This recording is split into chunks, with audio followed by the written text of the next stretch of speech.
하나님께서 오늘 우리에게 주시는 말씀은 열왕기하 2장 15절에서 25절입니다.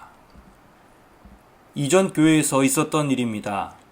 우리 교회도 그렇지만 새벽 기도 때 피아노 반주가 없어서 말씀을 전하는 담당 목사님이 찬송가의 첫 음을 잡고 찬양을 시작해야 했습니다.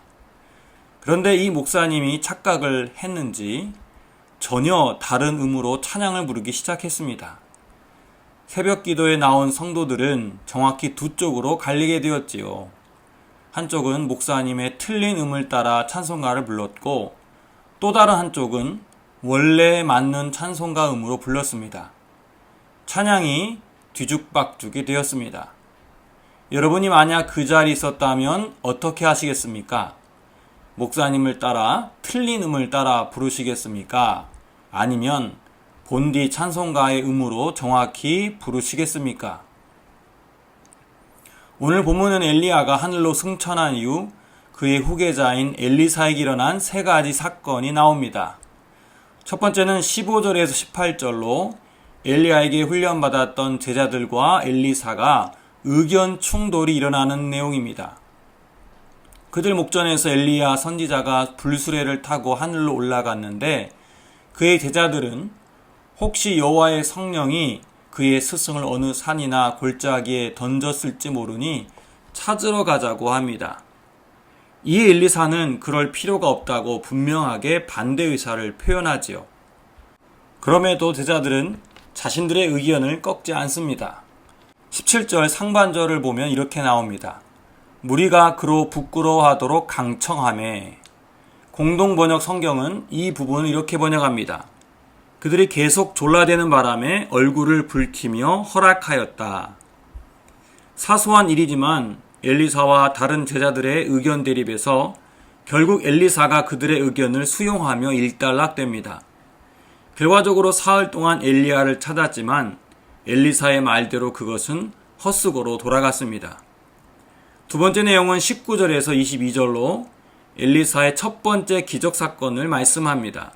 19절을 함께 읽겠습니다. 그 성읍 사람들이 엘리사에게 말하되 우리 주인께서 보시는 바와 같이 이 성읍의 위치는 좋으나 물이 나쁨으로 토산이 익지 못하고 떨어지나이다. 당시 엘리사는 여리고성에 머물렀는데 이 성읍은 지리적 위치는 좋지만 물이 나쁘다는 문제를 갖고 있었습니다. 그래서 토산이 열매 맺기 전에 떨어져 버린다는 것이지요. 이 부분을 다른 번역 성경으로 보면 물이 좋지 않아 아이가 계속 유산된다고 나옵니다. 물이 좋지 않다면 당연히 곡식이든 동물이든 사람이든 좋은 영향을 줄 리가 없겠지요. 엘리사 선지자가 이 문제를 어떻게 해결합니까? 21절입니다. 엘리사가 물 근원으로 나아가서 소금을 그 가운데 던지며 이르되 여호와의 말씀이 내가 이 물을 고쳤으니 이로부터 다시는 죽음이나 열매 맺지 못함이 없을지니라 하셨느니라 하니. 엘리야의 후계자가 된 엘리사가 일으킨 첫 번째 기적이 바로 이것입니다.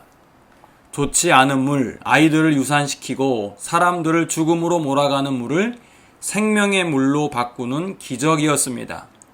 이 사건을 통해 엘리사는 자신의 능력을 사람들에게 보여주었습니다. 이제 마지막 세 번째 내용입니다. 23절에서 25절인데 이 내용은 구약 성경에서 다소 해석하기 어려운 구절 중에 하나입니다. 사건의 내용이 이렇습니다. 엘리사가 베델로 올라갈 때 성읍에서 아이들이 나와 그를 조롱합니다. 대머리여 올라가라, 대머리여 올라가라. 털이 많은 엘리야와 달리 엘리사는 대머리였던 모양입니다. 그래서 아이들은 네 스승처럼 너도 하늘로 올라가 봐라. 너는 대머리여서 안 되냐? 라는 식으로 그를 조롱한 것입니다. 이때 엘리사가 그들을 향해 저주하자 암곰 2마리가 나타나 42명의 아이를 찢어 죽이는 심판이 즉시 실행되었습니다. 이 사건은 오늘날 시선에서 보면 쉽게 이해할 수 없는 대목입니다. 물론 아이들이 엘리사 선지자를 조롱한 것은 잘못이지만 그렇다고 해서 42명의 아이가 이 일로 하나님의 심판을 받아 곰에게 찢겨 죽임당하는 것은 너무 잔인한 일이기 때문이지요. 더군다나 소위 하나님의 선지자라는 사람이 자신을 조롱한다는 이유로 그것을 참지 못하고 여호와의 이름으로 저주를 하는 것은 옳지 못하게 보입니다. 이 사건 외에도 우리가 성경을 읽을 때 오늘날의 윤리 기준으로 도저히 이해할 수 없는 것들이 있지요. 우리가 이런 본문을 해석할 때 지혜가 필요합니다.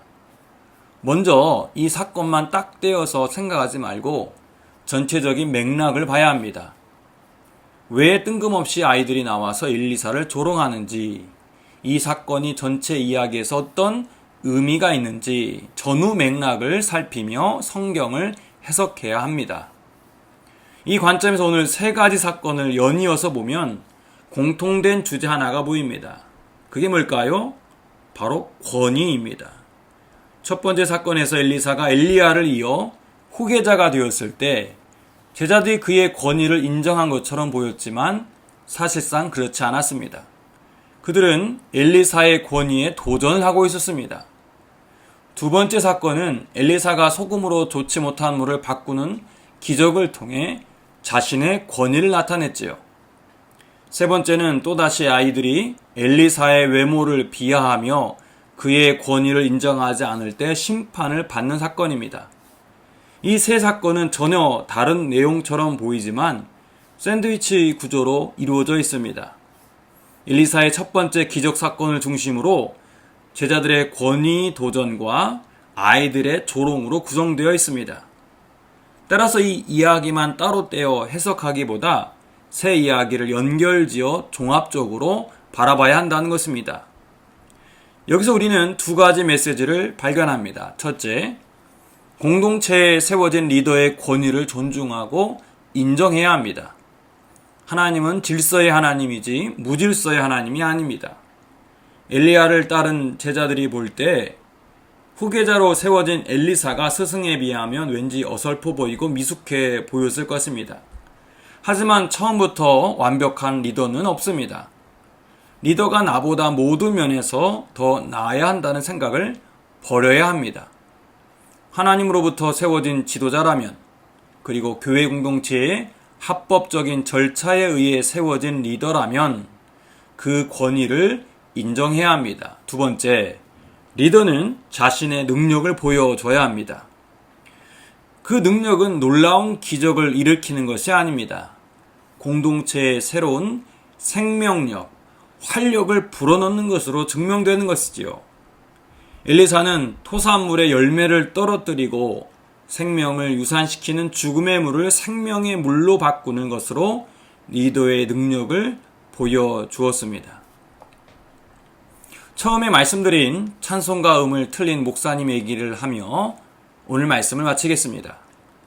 새벽 기도회를 인도하신 목사님이 순간 착각으로 완전히 틀린 음으로 찬양을 부를 때 두 부류가 있다고 말씀드렸지요. 그때 저는 한 가지 깨달음을 얻었습니다. 리더가 틀렸을 때 어떻게 해야 할까? 그것이 공동체를 파괴하거나 악영향을 주는 문제가 아니라면, 즉 작은 실수나 착각이라면 틀린 것을 따라가주는 이것이 멤버들의 미덕이 아닐까라는 생각을 했습니다. 찬송가 틀린다고 복음의 진리가 훼손되는 것은 아니기 때문이지요. 함께 기도하겠습니다. 하나님, 리더의 권위를 존중하고 인정할 줄 아는 성숙한 그리스도인 되게 하옵소서. 예수님의 이름으로 기도합니다. 아멘.